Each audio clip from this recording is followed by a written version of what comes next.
Welcome back. This is lecture number 37. In this lecture, we are going to talk about accurate small signal modeling under current mode control and verification using MATLAB. So, in one of the previous lecture, we started with the first order model, that means the impedance analysis with closed current loop, right.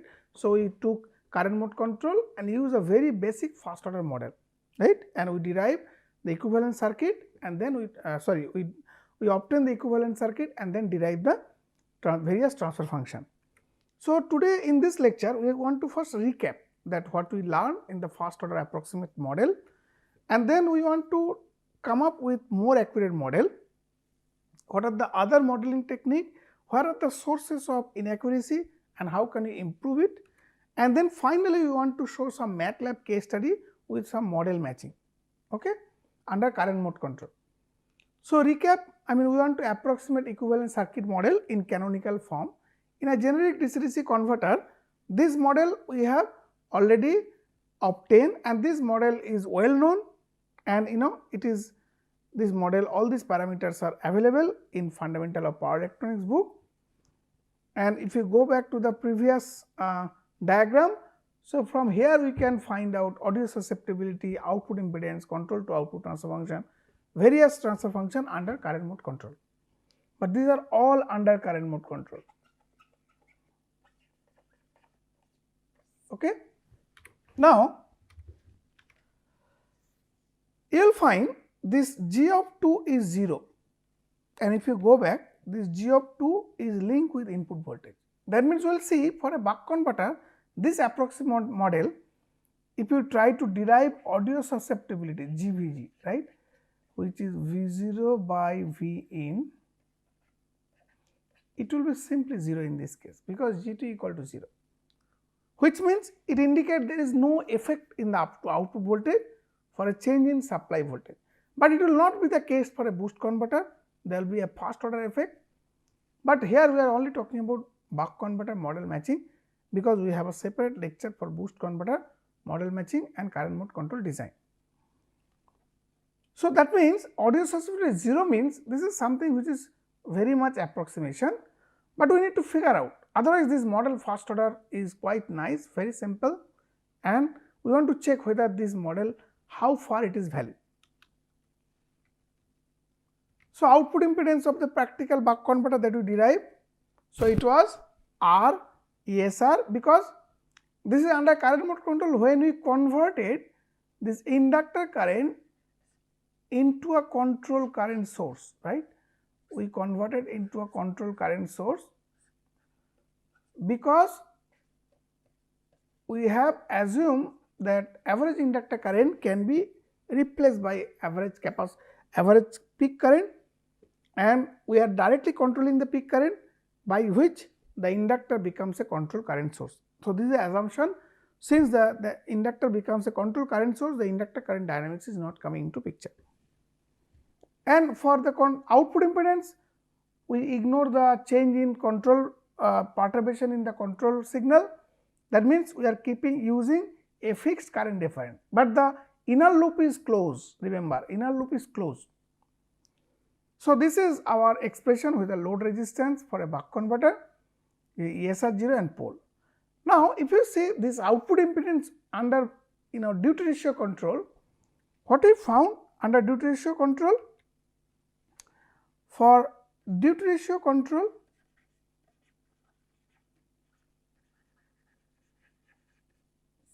that means, what was our output impedance when we are talking about minus V0 by I0 hat with D perturbation V in perturbation equal to 0.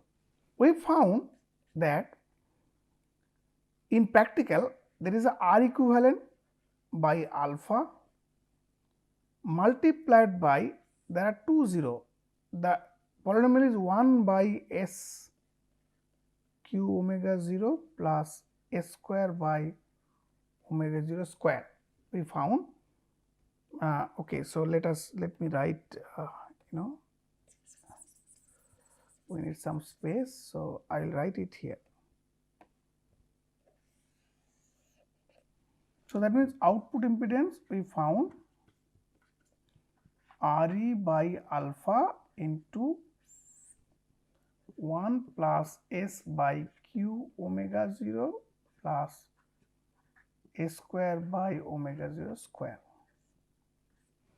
and 2 zeros we got 1 plus S by ESR and 1 by S by omega L. And what was omega L? It was Re equivalent by L. And R equivalent we know it is RL plus RDS on. So, in duty ratio control, the common thing you will find this is coming into picture. That means, for an ideal buck converter, the output impedance, this term will not be there, okay, and this term will not be there. So, output impedance will have only RLC circuit. That means, there is no parasitic component. So, ideal case, for ideal case, if you write, even if you apply limit S, that this coefficient Re tends to 0 and other term. So, ideal case output impedance can be written as that delta S remains same, it will be simply SL. So, here only omega 0 will be, in this case omega 0 will be 1 by square root of LC and Q is simply R by L. So, these things are known. But when you close the current loop, then the output impedance is different, drastically different.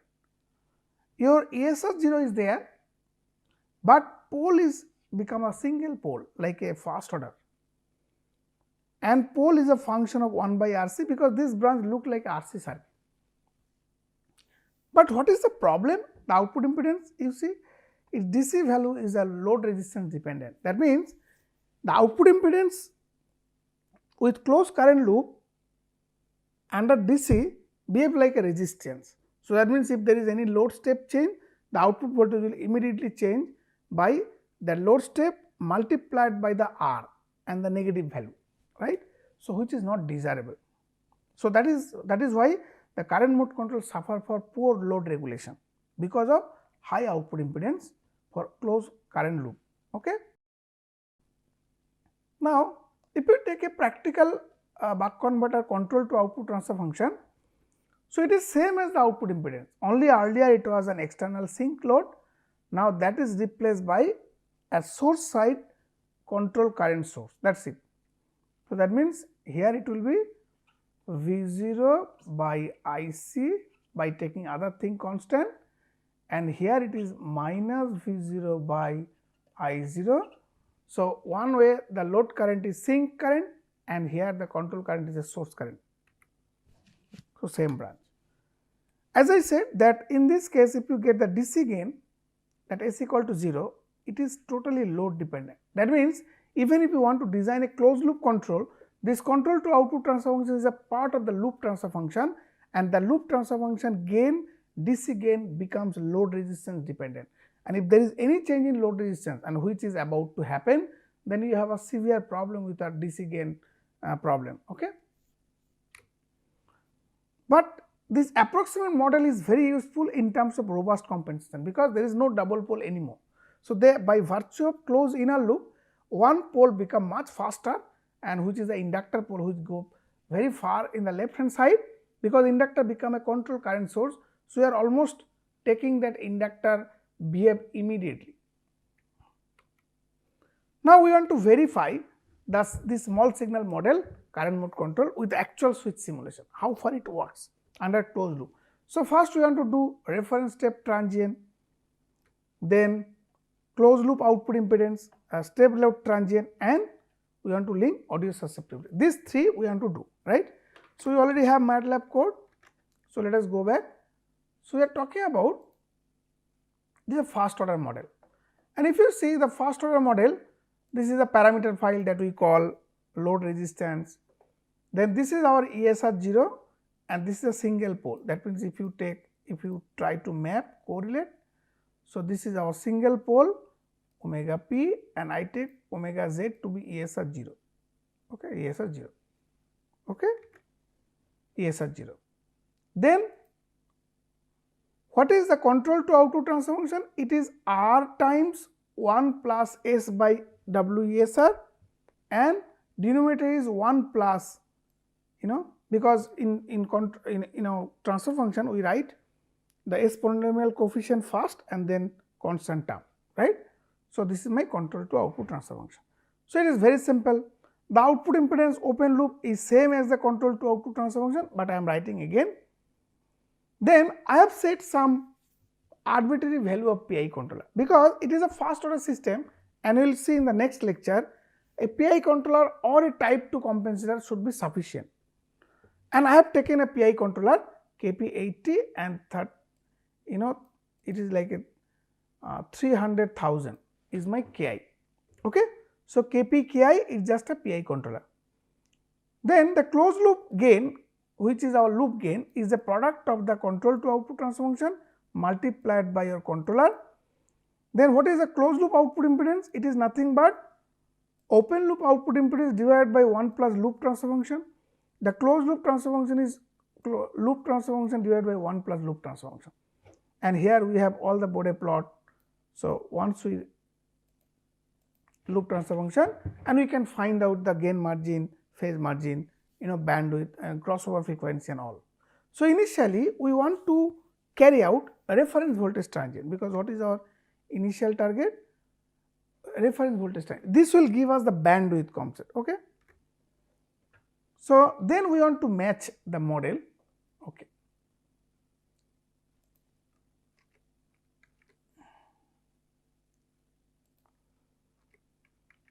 Okay, just a minute. So, for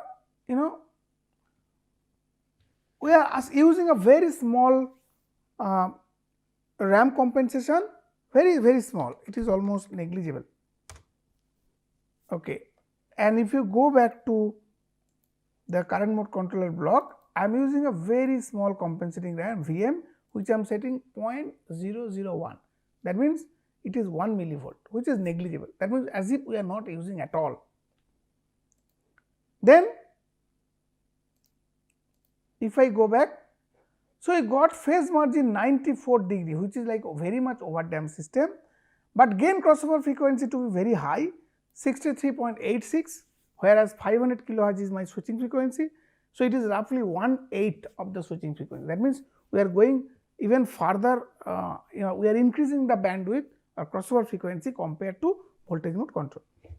Now, we want to match this response and see what happens, okay. So, we want to compare, you see the red one is the response obtained from the first order model, and the green one, a blue one, is the actual switch simulation, okay. So, this is like a first order system, and since we are using a PI controller, so this is coming from, though they are not matching exactly, but they are reasonably matching, right. At least if you see the initial phase, yeah,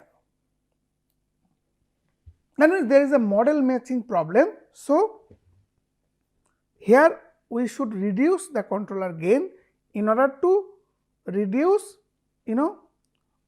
the bandwidth, because we are going for 1/8 of the switching frequency, where there could be a model matching problem. Another aspect we want to see, the model matching problem can be due to the first order model. So, we do not know, okay. But let us do one thing, if we reduce the controller gain, that means instead of using very high controller gain, so if we reduce to 60 and if we reduce to this, and let us again try.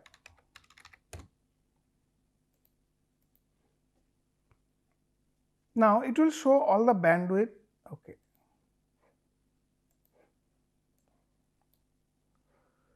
Now, this time the model is matching to some extent, except there is a shift in the DC value, that means you see there is a DC shift, the red color is shifted up slightly, okay.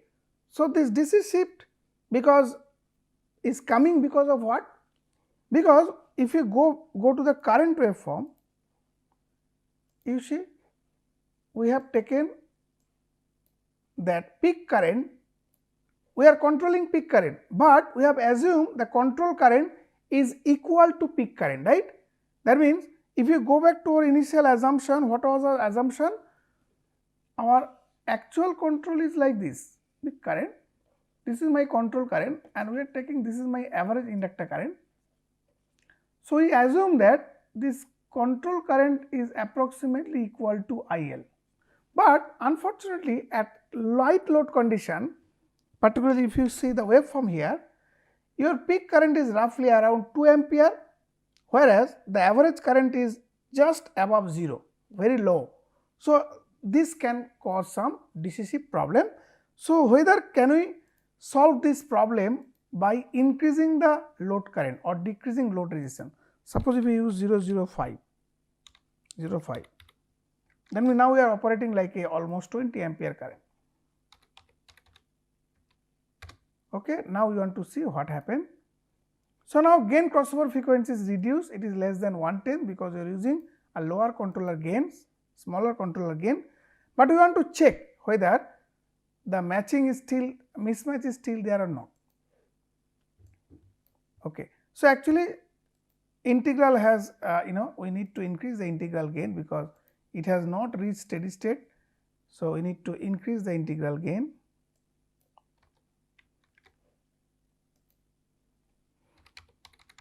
I will tell you why, because if you go back to our past, so this omega p, what is omega p? Omega p is our 1 by RC, right. That means, if you reduce this pole become faster, right, but at lower the DC gain is also falling, right, because at lower resistance value, we are reducing the resistance value, the DC gain is drastically falling, and as a result it will take longer time. That means, the lower DC gain, it will take longer time to reach to steady state. So, in order to anticipate, you have to increase the earlier we are using in one case in 10 ohm and the other case we are using 0.05 ohm. So, that means, we have reduced significantly this R value. As a result, your DC gain is also falling, it is also getting reduced, and that is why it becomes sluggish, it takes lot of time to reach to steady state. Okay. So, then how to solve this problem? We can simply increase we have increased the integral gain, and let us see, in order to now it is slightly faster. Yeah. So, it looks like now they are matching closely. That means, now you can see the DC matching problem, they are closely matching, because earlier the mismatch, one of the problem with the mismatch was our initial assumption. That means, we have taken the control current is equal to the average current, which makes sense when the load current is high, because if you go back, if you see here, if you see here, your peak current is 24 ampere and average current is 22. So, if you take the ratio, that peak by average by peak, that is almost close to 1, it is not very low, but earlier we took the average was close to 0 and peak was 2. So, there is a significant deviation, and that was causing the problem in this case. Okay. So, that means, this actually tells us that this model limitation is one of the limitation is this assumption itself, and this works fine when you are talking about high load condition. Okay. Next, we want to verify the step response for load step transient. Okay. Go back to our simulation result, and we want to verify for load step transient. So, if you go to load step transient, now what we have to do, we need to set, let us say we are making 20 ampere and we are putting the resistance initially 1 ohm, we want to change from 1 ohm to 20 ampere, 1 ampere to 20 ampere. Okay. So, here this part I have discussed earlier, I have to set closed loop output impedance and I have to multiply with, now we are applying load step transient, okay, again 0.01, and we want to check what happened with our simulation. So, it is showing load step transient, and you can see this initial jump is closely due to the ESR jump, because you see there is a ESR jump. So, there it is closely capturing the ESR jump, okay, and that we saw in our earlier small signal model, and you can see the response is matching reasonably accurately, I mean quite nice. You can see they are coming close.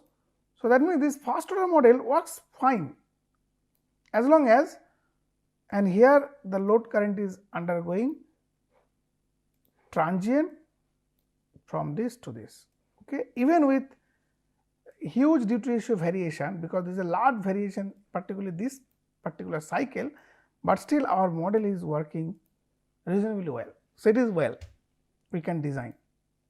The next part, supply transient. So, since audio susceptibility is 0, so there is no question, but this can cause some problem. So, now even with our for our case, if we do supply transient, so we want to see, we are assuming this model tells that there will be no change in the output voltage if you make a change in the supply voltage. So, we want to make now supply transient. So, load transient we have removed. Let us say we are making minus 5 volt supply transient. So, okay, so we do not want to plot, because supply since this is 0. So, this plot we want to avoid. Okay, so 0.001, and the next is that we want to show. So, we made a supply transient. So, our model says there is no effect, but actually there is a slight effect, although it is negligible. So, that means it is reasonable.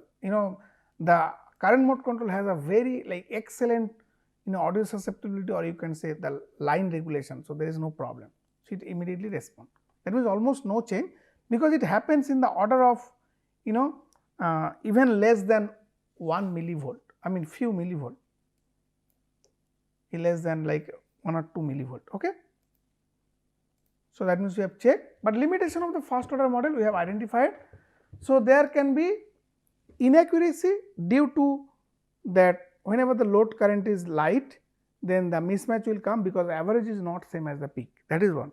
Second thing, here we have not considered the modulator gain, because even though if you use ramp very low value, the model will significantly deviate if the ramp slope increase, if you increase the ramp slope, because there is no provision in our model to accommodate ramp, and that is one of the problem, because ramp is needed when the duty ratio is higher than, or even it may be lower than 50% also, like around 0.4, 0.45. If you increase, if you use a high gain, you may get first like a subharmonic instability.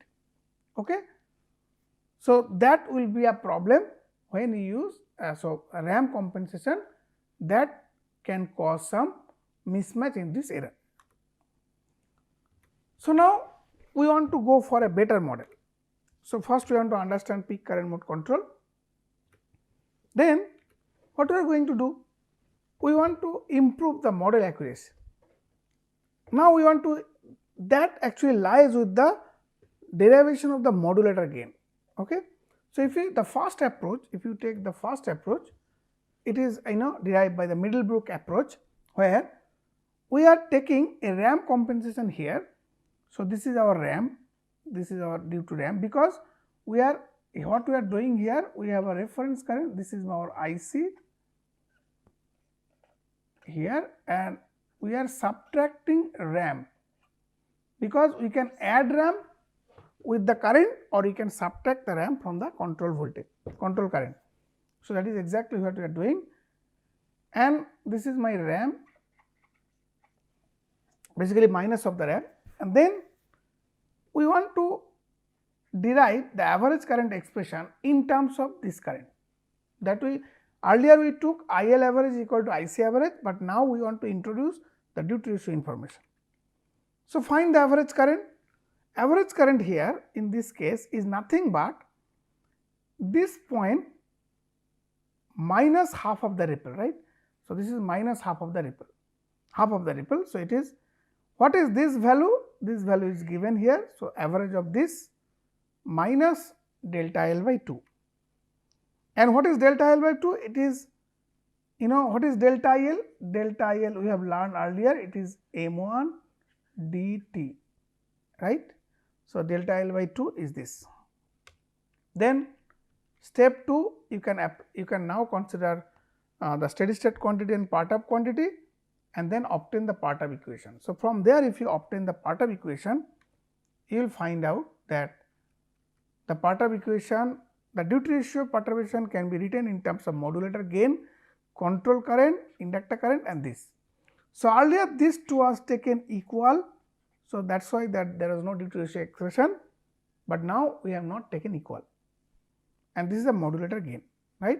So, this is something similar to what we did earlier, that we are trying to find out the duty ratio expression here in terms of control current and also inductor current, and M1 will also carry voltage input output voltage information. Method 2, another way. Now, average inductor current, earlier we took that only for this cycle, that means we have only considered this cycle, the average inductor current was equal to this value minus half of the ripple, but this may not capture the full picture. So, we want to take the average inductor current over the entire cycle. That means, here the average inductor current is nothing but, if we take the average inductor current in part 1, this is my part 1 and this is my part 2.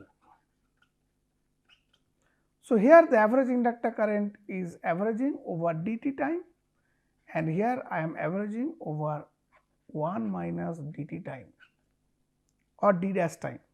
Here I am taking 1 minus d equal to d dash. So, then if we average the overall average d into this 1 minus d into this is exactly is done here. Then if you apply substitute that equation, what is IL average during dt time? So, IL average during dt time is nothing but that, if you go back from the waveform, in this interval it is nothing but IL average dt time is nothing but this value, that means IC minus MC dt minus your delta IL by 2, which is nothing but M1 dt by 2. Next, what is IL d dash t? So, this point is common for this, right. So, it will be IC minus MC dt, it is there, but now minus half of the ripple we will take in terms of this slope, because we are talking about this particular sector, right. So, ripple can be expressed in terms of falling slope also.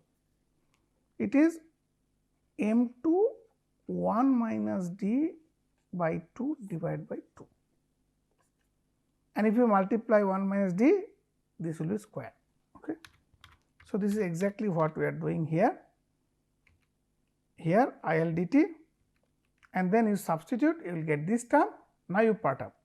If you part up, then you can IL perturbation, and since d 1 minus d both are, this term is common. So, they will add up and become 1. So, IC perturbation, and since this is constant, so in fact we should write MC directly here, we are not perturbing the slope.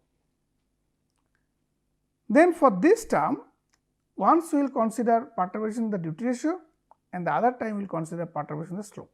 Okay.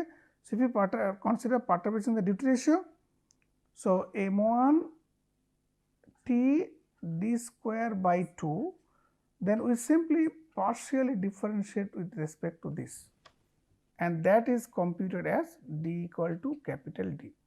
Then what you will get? You will get 2 times m1 t. This is computed at m1 equal to capital M1. So, this will be capital M1 and this into d divided by 2. So, it is simply m1 dt. So, this is exactly here. Similarly, you can take the partial derivative of this with respect to d to ratio, then you will get this term, okay, and there will be a negative sign, and negative become positive. This term will become positive. And similarly, you can take perturbation in the time here. So, then this term will be fixed. So, this is simple. By that, we can obtain the d to ratio perturbation, because we have already obtained this. Now, we have to take d to ratio perturbation on the left side and all other term to the right side. Then whatever will be divided Fm, that modulator will be MCT. That means, in this case the modulator gain is purely MC dependent, compensating ramp, and that is why in the earlier simulation we took a very small MC.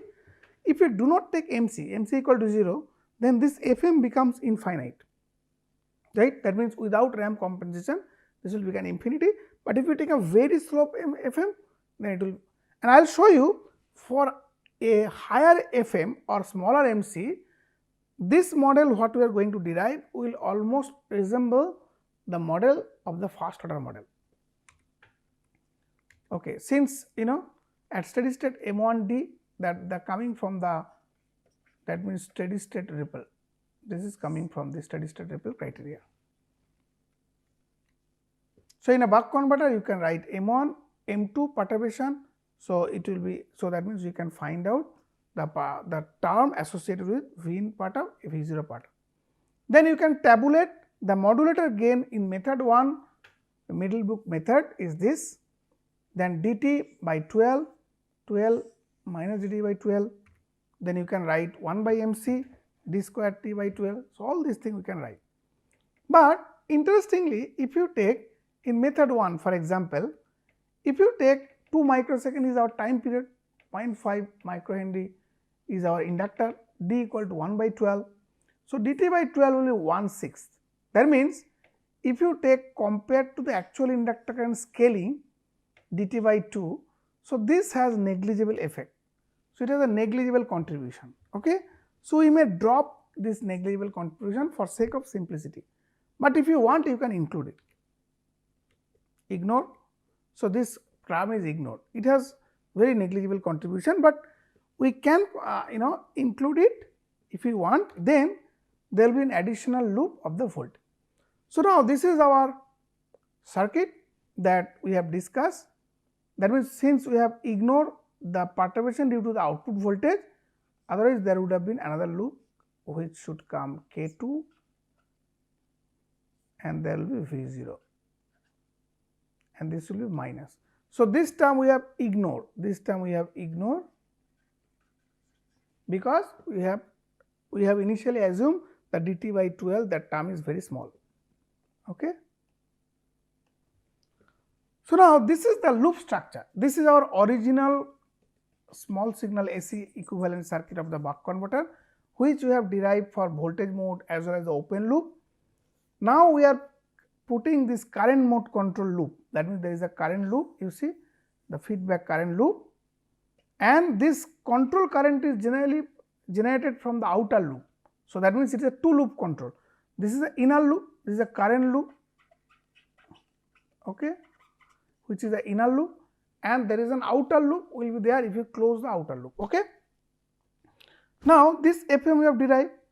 So, this can be obtained. What is Z1? We have taken this to be Z1 and Z0 is the output impedance of the buck converter, which was when we close the loop, close the current loop for approximate model, this was our output impedance. But if you sum these two, that means if you take the entire branch, in this circuit it is nothing but the input impedance. Okay. So, Zin, so effect due to output voltage perturbation is neglected. Now, this is the overall small signal block diagram, and you can simplify this IL from this block diagram. So, I am not going to talk about this. I want to find out what is my current loop transfer function. So, that can be, if you take the whole product, then it will be V in Fm by Z in. Okay. So, this is my loop transfer function.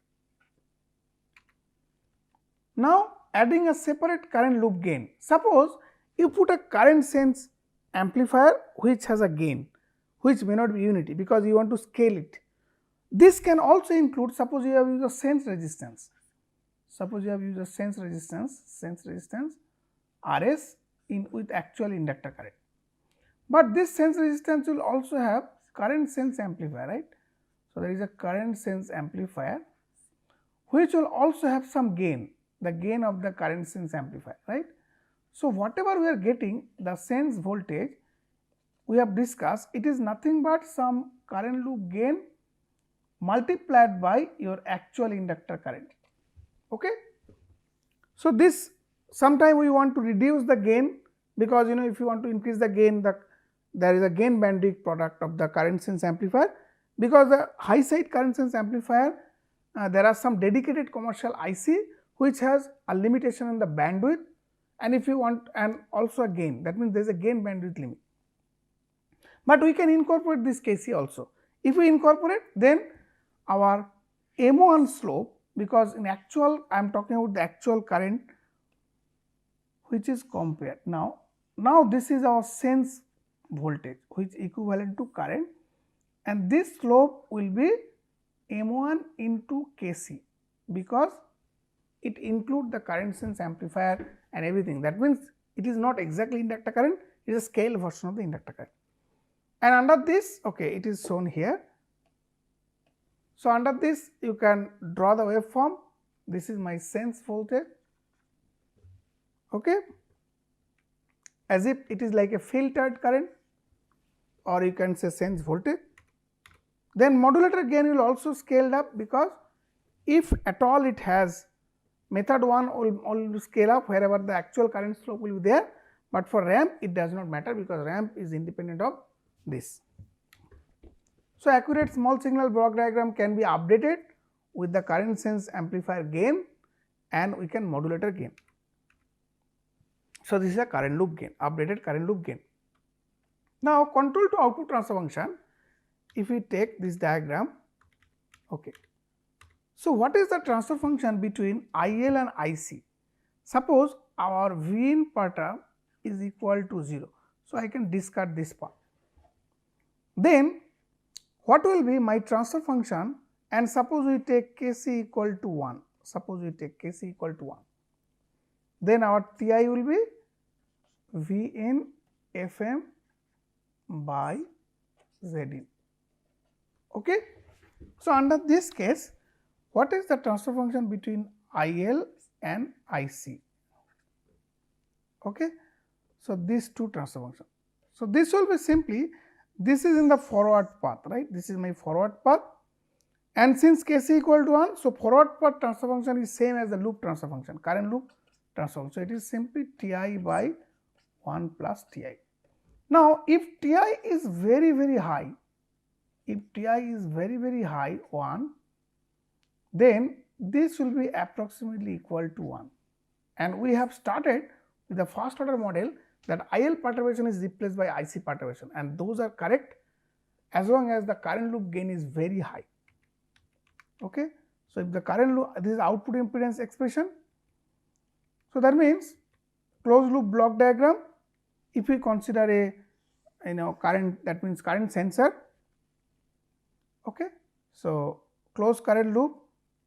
Now, if the current loop gain is very high, then the output impedance with this model will be same as the the model of the earlier model, and here I am taking GCC equal to 1. Similarly, the GVC, if the current loop gain is very high, it is the same as these two, right. Now, we want to verify, that means let us go back to the MATLAB and we want to verify. So, now we want to verify these two model. Okay. So, one case we are using 001, okay, and this is a loop transfer function of using the first order model. Now, same ramp we are using 0.001 and this is a loop transfer function and we want to compare. Okay, so let us first set the hertz in frequency and limit we set 5 e minus is 5. Okay, that means this is our switching frequency, and you say the loop transfer function, what are the stability margin? So, it is phase margin is 93.7 and frequency is 47.8. It is like almost 1/10 switching frequency, and they are matching quite nicely because both they are almost overlapping. If you go further down, they are almost overlapping. Okay, so they are overlapping and they are almost close. So, it is expected that their transient performance will be also, it should match. So, we will also run the transient performance and check. Yeah. So, this is actually okay. Let us also use uncomment because we want to plot the model one as well. Okay. So, if we run it again,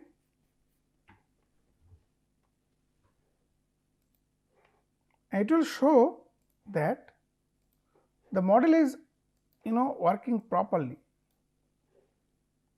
So, this mismatch problem is solved because this is a more accurate model. Okay. And on top of this we can also plot the response obtained from here. That means they will be almost identical because that we have seen earlier. The only offset problem is solved with the more accurate model, otherwise they are matching quite nicely. But now what happen if we increase the modulator gain, that means slope is increasing. Now we are running the same condition, let us say 0.1. Now the slope of the ramp compensator is that means not slope, I think the voltage, earlier it was 0.001, 1 millivolt, now we are using 100 millivolt, which is still low, but we want to see whether the model matches or not. 0.1. You see the model start deviating. Okay. So, if I take the limit, because this is our switching frequency.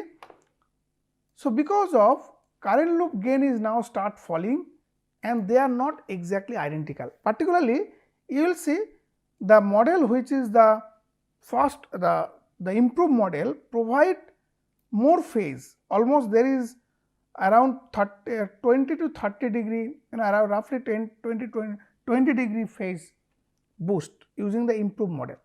So, that means the accurate model is not exactly same as the first order model. So, that means whenever the modulator is considered, that means if you consider a ramp compensation, then the first order model is not accurate. Okay. So, we have checked. Now, we can also check the link to output impedance. So, we can also check if we want to check the output impedance of these two, let us check it. So, we can check the output impedance, closed loop output impedance, we can uncomment, and we can also check the closed loop output impedance of this. Okay. So, when we output impedance and here also, okay, and now we want to plot along with this, we want to plot on top of this in figure 3.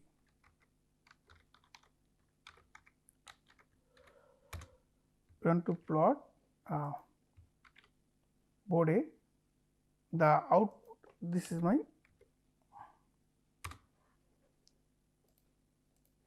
okay. So, these are my closed loop output impedance because of the outer loop close, and at high frequency they are actually. So, we have to restrict our switching frequency to, should go to hertz, then limit to 5E5.